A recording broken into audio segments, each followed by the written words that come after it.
Assalamualaikum warahmatullahi wabarakatuh. Mitra Muslim, hafizakumullah. Ketika kita mempelajari tentang sirah nabawiyah, kita akan berhadapan dengan sebuah kenyataan bahwa Rasul kita adalah orang Arab. Kemudian wilayah kebesaran beliau juga bermula dari Arab. Ada Makkah, kemudian beliau hijrah ke kota Madinah. Dan dari Madinahlah kemudian menyebar cahaya itu hingga ke seluruh dunia termasuk ke negeri ini. Sebagian orang yang tidak suka dengan Islam mulai mempertanyakan Rasul terakhir mengapa harus dari Arab. Bahkan ada yang mencoba untuk meragukan itu dan mempertanyakan, hingga kemudian ada yang mencoba membawa Islam dibatasi oleh teritorial, sehingga muncullah istilah-istilah ini Islam lokal, Islam Indonesia, Islam Malaysia, Islam dengan budaya di Indonesia, dan seterusnya. Di sini sebenarnya kita harus membahas lebih dalam di awal mengapa Rasul terakhir harus dari Arab. Allah Subhanahu wa ta'ala berfirman dalam surat Al-An'am ayat 124. Allahu a'lamu haitsu yaj'alu risalatah. Allah lah yang lebih mengetahui di mana dia menempatkan tugas kerasulan.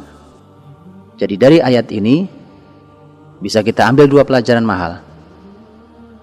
Yang pertama adalah bahwa terserah Allah hendak diberikan kepada siapa risalah kenabian itu.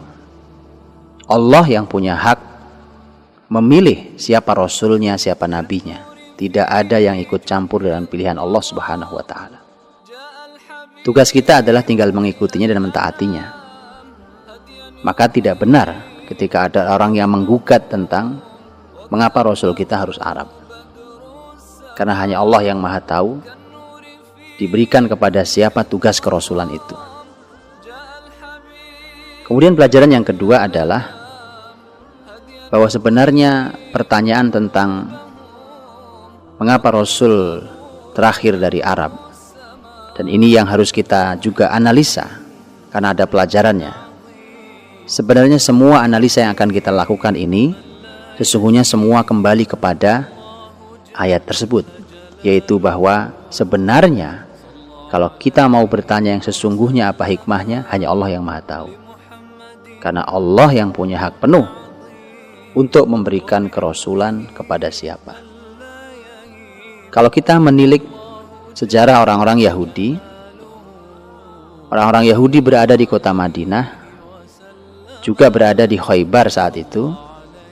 Sesungguhnya mereka sedang menunggu kehadiran Nabi terakhir, sebagaimana yang ciri-cirinya disebutkan di dalam kitab suci mereka.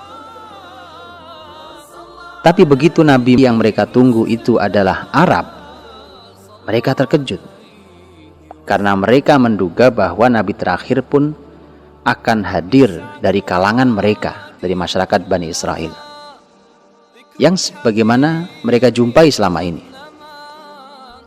Bahkan dialog antara pemimpin besar kafir saat itu ketika bertanya tentang Rasulullah Muhammad SAW, kemudian dia yakin sesuai dengan kitab suci yang diketahuinya bahwa inilah semua ciri-ciri Nabi terakhir.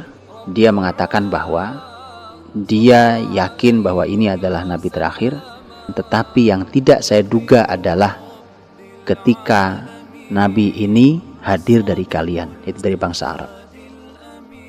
Karena sebagaimana kita ketahui bahwa nasab Rasulullah Muhammad SAW sampai pada Nabiullah Ismail alaihissalam. Sebelumnya kerasulan nasabnya adalah nasab Nabiullah Ishaq alaihissalam. Sama-sama putra Nabi Ibrahim, tapi rata-rata para nabi berasal dari nasab Nabiullah Ishaq alaihissalam. Dengan demikian maka pembahasan tentang mengapa Rasul terakhir dari Arab semuanya harus bermuara pada ayat Allahu a'lamu haitsu yaj'alu risalat. Hanya Allah yang lebih tahu kepada siapa diletakkan kerasulan itu. Makanya ketika kita mencoba menganalisanya, tetap saja Kalau kita mau bertanya apa hikmah besarnya, Allah yang lebih tahu. Tapi para ulama sejarah mencoba untuk melakukan beberapa analisa tentang masalah ini. Dan disinilah kita akan tahu betapa pilihan Allah tentu tidak sembarang. Kita saja ketika memilih seseorang yang kita jadikan, kita posisikan di tempat tertentu, itu saja tidak sembarang. Kalau kita memilih seseorang dengan jabatan tertentu, bukankah tidak sembarang? Kalau kita mengamanai seseorang untuk sebuah amanah tertentu, bukankah tidak sembarang orang? Maka bagaimana dengan Allah Subhanahu wa Ta'ala untuk tugas yang lebih besar dari semua tugas manusia yang ada di muka bumi ini, yaitu tugas kerasulan. Untuk itu ada beberapa kajian, beberapa analisa tentang mengapa Rasul terakhir dari Arab. Yang pertama adalah dilihat dari masyarakatnya. Masyarakat Arab, sebagaimana yang Allah sampaikan dalam surat At-Taubah ayat 97. Allah berfirman,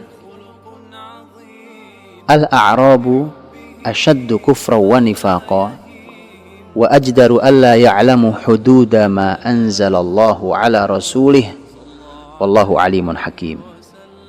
Orang-orang Arab Badui itu sangat kafir, sangat munafik, dan tidak mengetahui hukum-hukum yang diturunkan oleh Allah kepada Rasulnya. Allah maha mengetahui lagi maha bijaksana. Apa hubungannya ayat ini dengan pertanyaan mengapa Rasul terakhir dari Arab? Allah Subhanahu wa Ta'ala yang menciptakan manusia, Allah yang lebih tahu tentang keadaan manusia. Ketika Allah Subhanahu wa Ta'ala menyebut bahwa orang-orang Arab Badui adalah Arab yang tidak tinggal di kota, tapi mereka orang-orang yang berpindah-pindah, nomaden, dan mereka adalah orang-orang yang tinggal di padang pasir. Orang-orang Arab Badui sangat kafir, sangat munafik. Bahkan kalimatnya adalah asyaddu kufra wa nifaqa. Bisa diartikan juga paling kafir dan paling munafik. Dan tidak mengetahui hukum yang diturunkan oleh Allah Subhanahu wa Ta'ala kepada Rasulnya. Maka kalau kita mengambil pelajaran dari ayat ini, hukum Islam ini, syariat Islam ini telah diujikan kepada masyarakat yang sangat kafir, sangat munafik, sangat tidak tahu hukum Allah, dan terbukti berhasil. Terbukti syariat Islam mampu mengubah masyarakat yang Badui, yang sangat kafir, sangat munafik, dan di antara mereka muncul para pemimpin-pemimpin hebat. Masyarakat yang bukan siapa-siapa, tapi mereka menjadi, sebagian dari mereka menjadi pemimpin-pemimpin yang hebat di dunia ini. Masyarakat yang sangat rusak, sangat kafir, sangat munafik, tidak tahu aturan Allah, tapi kemudian menjadi masyarakat yang sangat beriman dengan ketulusan iman mereka, dan mereka sangat menjaga hukum Allah Subhanahu wa Ta'ala. Dengan demikian, maka ketika syariat Islam ini telah terbukti berhasil memperbaiki masyarakat yang paling rusak, maka syariat Islam ini akan lebih mudah untuk mengubah masyarakat yang tidak serusak mereka. Seperti contohnya masyarakat kita, masyarakat Indonesia ini. Mari kita lihat beberapa contoh betapa orang Arab Badui adalah masyarakat yang mereka untuk urusan yang sangat sepele, sederhana, perlu diajari. Contoh adalah tersenyum atau mencium anak.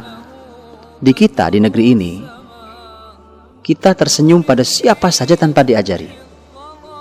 Bahkan kita bertemu dengan orang yang tidak kita kenal, senyum itu perintah Islam. Bukankah Rasulullah SAW yang menyampaikan tabassumuka fi wajhi akhika sadaqah? Senyummu di hadapan saudaramu, di hadapan wajah saudaramu adalah sedekah.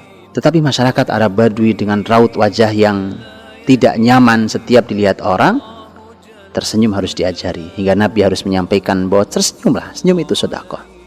Masyarakat negeri ini Masya Allah tidak diajari pun mereka tersenyum. Contoh kedua yang ini bahkan Rasul pun heran. dengan masyarakat Arab Badui tentang masalah mencium anak. Rasulullah Shallallahu Alaihi Wasallam suatu hari didatangi oleh seorang Arab Badui. Rasulullah Shallallahu Alaihi Wasallam sedang bermain dengan cucu-cucunya. Nabi menciumi cucu-cucunya. Orang Arab Badui yang datang itu kemudian bertanya, apakah kau lakukan ini ya Rasulullah? Artinya kau menciumi anak-anak kecil juga? Tentu pertanyaannya mengherankan. Kita pun heran dengan pertanyaan itu. Maka Nabi pun heran. Nabi bertanya, apa kau tidak punya anak?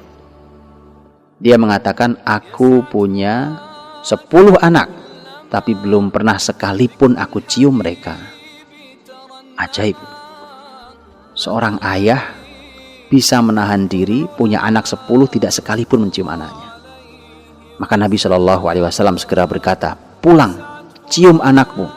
Aku khawatir rahmat dicabut dari hatimu. Jadi untuk mencium anak saja mereka harus diajari. Mereka harus dicontohkan oleh Nabi Shallallahu Alaihi Wasallam, di mana mereka bahkan tidak pernah mencium anaknya. Entah apa yang ada di kepala mereka.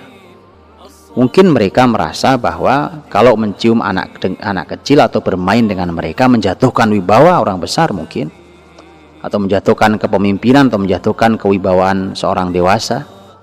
Maka mereka harus diajari seperti itu. Adab, akhlak, sopan santun umpamanya.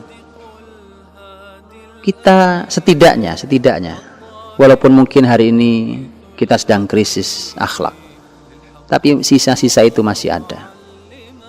Menghormati orang yang lebih tua dan orang yang lebih berilmu. Kita berbahasa dengan bahasa yang lebih sopan, dengan nada yang lebih rendah, berbicara dengan orang yang berilmu. Tapi orang Arab Badui, mereka bahkan tidak punya adab pada Rasulullah SAW. Para sahabat Nabi SAW yang dekat dengan Rasul tidak pernah berani memanggil nama Muhammad saja tanpa disertai dengan Rasulullah, Nabiullah, dan seterusnya. Panggilan kehormatan. Tapi Arab Badui bisa berteriak-teriak dengan mengatakan, ya Muhammad, ya Muhammad, wahai Muhammad, wahai Muhammad. Tidak ada adabnya. Itulah mengapa orang-orang Arab Badui dalam Al-Quran disebut sebagai sangat kafir, sangat munafik, dan tidak tahu hukum Allah. Maka sekali lagi bahwa ketika syariat Islam ini telah teruji mampu mengubah mereka jadi sebuah masyarakat yang beradab, menjadi masyarakat yang bahkan menjadi pemimpin besar di antara mereka, maka tentu lebih mudah mengubah kerusakan masyarakat negeri yang lain, termasuk masyarakat ini. Untuk itulah tidak ada yang pernah teruji sepanjang zaman yang mampu mengubah sebuah bangsa yang paling rusak kecuali Islam. Dan negeri ini, Indonesia ini, kalau mau baik tentu dengan Islam. Tidak ada yang tidak bisa diselesaikan oleh syariat Islam, tidak ada yang tidak bisa diperbaiki oleh syariat Allah Subhanahu wa Ta'ala, yang kalau kita ridho di negeri ini diatur oleh syariat Allah Subhanahu wa Ta'ala, maka akan terjadi perubahan yang jauh lebih mudah mengubahnya daripada Rasulullah SAW mengubah masyarakat Arab Badui. Untuk itulah maka masyarakat tempat pertama kali syariat Islam ini diturunkan, di antara mereka ada masyarakat yang paling kafir, paling munafik, yang dengan itu maka ternyata syariat ini diturunkan di tempat untuk diuji kali pertamanya, bahwa benar ini adalah syariat Allah yang mampu memperbaiki, yang mampu mengubah, dan kemudian menunjukkan jalan manusia lebih baik, mengubah manusia, memuliakan manusia dari keberadaan yang sangat kafir dan munafik dan tidak tahu hukum Allah pada masyarakat yang beriman tulus dengan keimanannya dan kemudian berjalan di atas syariat Allah Subhanahu wa Ta'ala. Fa'tabiru ya ulil absar, maka ambillah pelajarannya wahai orang-orang yang memiliki pikiran. Wallahu a'lam bishawab. Assalamualaikum warahmatullahi wabarakatuh.